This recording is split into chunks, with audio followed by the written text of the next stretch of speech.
Hello friends, welcome to Gomathi food channel. இன்றைக்கி நம்ம Gomathi food சேனலில் ஒரு சூப்பரான கொஞ்சம் வித்தியாசமான ஒரு பூரி ரெசிபி தான் நம்ம பார்க்க போகிறோம். தேங்காவை வச்சு நல்ல டேஸ்டான இந்த பூரியை எப்படி செய்கிறதுன்னு பார்க்கலாம். ரொம்பவும் சூப்பராக இருக்கும். ஃபஸ்ட்டு இந்த ரெசிபி பண்ணுறதுக்கு நமக்கு இந்த 3 பொருள் வேணும். நான் 2 கப் அளவுக்கு பச்சரிசி எடுத்திருக்கேன்.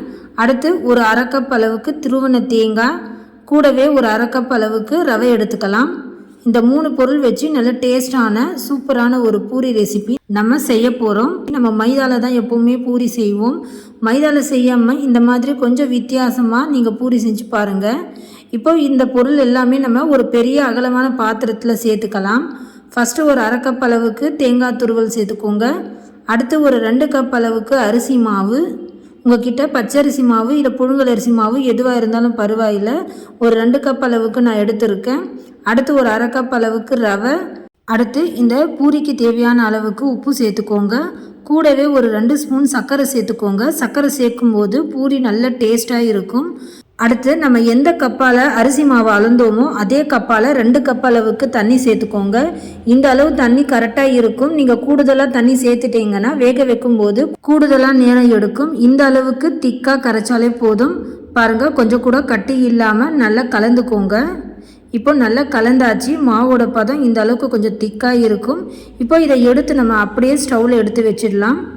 கேஸ் நல்லா ஹை ஃப்ளேம்லேயே இருக்கட்டும். வச்சு கொஞ்சம் நேரம் அப்படியே கலந்துகிட்டே இருங்க. கைவிடாமல் கலந்துகிட்டே இருக்கும்போது கெட்டியான மாவு பதத்துக்கு நமக்கு வந்துடும். அந்த ஸ்டேஜில் நம்ம கேஸ் சிம்மில் வச்சுட்டு மறுபடியும் நல்லா கலந்துக்கோங்க. மாவில் கொஞ்சம் கூட தண்ணி இருக்கக்கூடாது. நல்லா முழுமையாக வற்றி வர வரைக்கும் கலந்துக்கணும். இது போல் நமக்கு பாத்திரத்தில் ஒட்டாமல் நல்லா சுழண்டு வரும். பாருங்கள், இந்த ஸ்டேஜ் வர வரைக்கும் நம்ம மாவை நல்லா மிக்ஸ் பண்ணிக்கணும். இப்போ நமக்கு மாவு நல்லா கெட்டியாக கரெக்டான பதத்துக்கு வந்துடுச்சு. இப்போ நம்ம கேஸ் ஆஃப் பண்ணிவிட்டு இப்போ இதை இறக்கி வச்சிடலாம். மாவு நல்லா சூடாக இருக்கும். நம்மளால் பிசைய முடியாது. சூடு பொறுக்கிற அளவுக்கு வந்ததுக்கப்புறம் இப்போ இதில் நம்ம 2 டீஸ்பூன் அளவுக்கு எண்ணெய் சேர்த்துக்கலாம். இப்போ மாவை நல்லா அழுத்தமாக பிசைஞ்சுக்கோங்க. கைவிடாமல் எந்த அளவுக்கு நம்மளால் சாஃப்டாக பிசைய முடியுமோ நல்லா மாவை அழுத்தம் கொடுத்து பிசைஞ்சுக்கோங்க.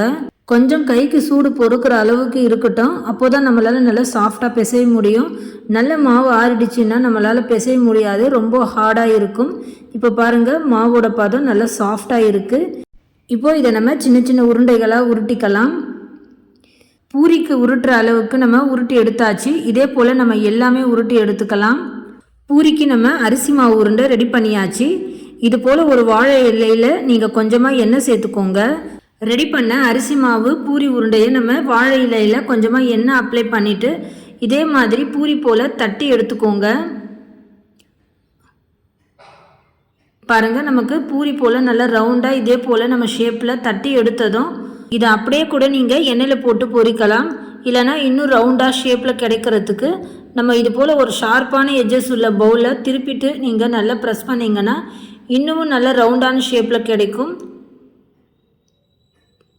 இது போல் லைட்டாக ப்ரெஸ் பண்ணி எடுத்துருங்க. பாருங்கள், மீதம் இருக்கிற மாவை நம்ம மறுபடியும் உருட்டி செய்யும்போது இதே போல் பூரி செஞ்சுக்கலாம்.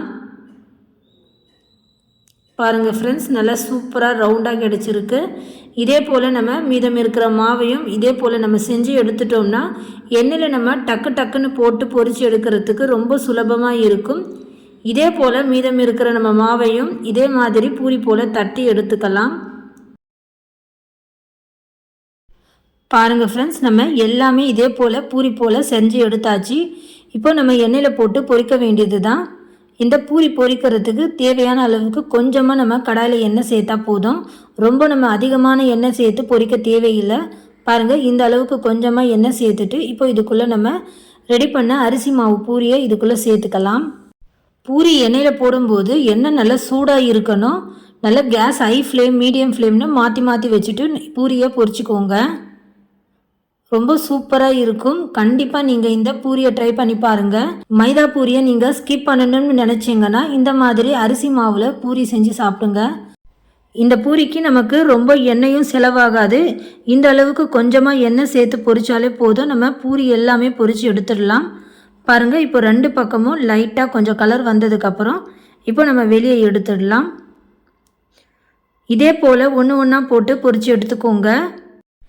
இந்த பூரியை நீங்கள் வெறுமனே சாப்பிடலாம். இன்னும் நல்ல டேஸ்ட்டாக இனிப்பாக இருக்கணும்னா இது கூட நீங்கள் 1/4 கப் அளவுக்கு கூட சர்க்கரை சேர்த்து செய்யலாம். கூடுதலாக இன்னும் சர்க்கரை சேர்க்கும் போது அப்பம் சாப்பிட்ட டேஸ்ட்டு கிடைக்கும்.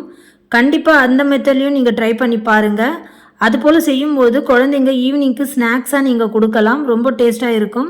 அவ்வளோதான் ஃப்ரெண்ட்ஸ், நல்லா சூப்பராக இந்த பூரியும் ரெடி பண்ணி எடுத்தாச்சு. இந்த மாதிரி பூரியை நீங்களும் வீட்டில் கண்டிப்பாக ட்ரை பண்ணி பாருங்கள். தொட்டு சாப்பிட்றதுக்கு நமக்கு எதுவுமே தேவைப்படாது, வெறுமனே சாப்பிடலாம். அப்படி இது தொட்டு சாப்பிட்றதுக்கு தேவைப்பட்டால் இதுக்கு நீங்கள் தேங்காய் பாலோடு சர்வ் பண்ணலாம். நல்ல காரசாரமாக வேணும்னா நீங்கள் தேங்காய் சட்னியோட கூட சர்வ் பண்ணலாம். ஃப்ரெண்ட்ஸ், இந்த அரிசி மாவு பூரியை நீங்கள் வீட்டில் கண்டிப்பாக ட்ரை பண்ணி பாருங்கள். செஞ்சு சாப்பிட்டு பார்த்துட்டு டேஸ்ட் எப்படி இருந்ததுன்னு மறக்காமல் கமெண்ட் பண்ணுங்கள். இந்த ரெசிபி வீடியோ பிடிச்சிருந்தால் லைக் பண்ணுங்கள், ஷேர் பண்ணுங்கள். மறக்காமல் நம்ம கோமதி ஃபுட் சேனலை சப்ஸ்கிரைப் பண்ணி பெல் சிம்லையும் ப்ரெஸ் பண்ணி வச்சுக்கோங்க. அப்போ தான் நான் போடுற வீடியோஸ் எல்லாம் டக்குன்னு உங்கள் ஃபோனுக்கு நோட்டிஃபிகேஷனாக வரும் ஃப்ரெண்ட்ஸ். தேங்க்ஸ் ஃபார் வாட்சிங்.